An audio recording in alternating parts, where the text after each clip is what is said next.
New born பேபியோட சவுண்ட வச்சு அவங்க என்ன சொல்ல வராங்கன்றத தெரிஞ்சுக்கலாம். புரியல, இருங்க நான் சொல்றேன். நம்பர் 1 நே. இந்த சவுண்ட் வரதுக்கான ரீசன் என்னன்னா பேபியோட டங் ரூஃப் ஆஃப் த மவுத்த டச் பண்ணும். ஃபீடிங் டைம்ல மட்டும் தான் உங்க பேபி இந்த மாதிரி பண்ணும். அப்படி பண்றப்போ குழந்தை வந்து ஹங்கிரியா இருக்குன்னு அர்த்தம். நம்பர் 2 ஆவ். மவுத் ரவுண்ட் ஷேப்ல இருந்து யான் பண்ற மாதிரி சத்தம் வரும். இது ஆவ் அப்படின்ற சவுண்ட் வரும். இதுக்கு பேபி ஸ்லீப்பியா இருக்குன்னு அர்த்தம். நம்பர் 3 ஹே. வெட் டயப்பர்ஸ், ராங் பொசிஷன்ல பேபி இருந்தாலோ, இல்ல ஸ்கின் ஏதாவது இரிட்டேஷன் இருந்தாலோ, இல்ல Dress ஏதாவது இரிட்டேஷன் இருந்தாலோ அந்த பிசிக்கல் டிஸ்கம்ஃபர்ட்டுக்கு பேபி ஹேன்னு சொல்லும். நம்பர் 4 ஏர்.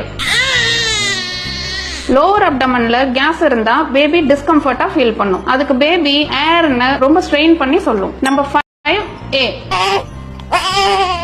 அப்பர் செஸ்ட்ல ஏர் ட்ராப் ஆகிருக்கும். அதனால பேபி ஏன்னுட்டு ஒரு ஷார்ட் ஷார்ப் சவுண்ட் கொடுக்கும். இது நம்மள பர்ப் பண்ண சொல்லி பேபி நமக்கு கொடுக்கிற ஒரு சைன். இப்ப நான் சொன்ன இந்த 5 சைன்ஸ்க்கும் பேரு தான் டன்ஸ்டன் பேபி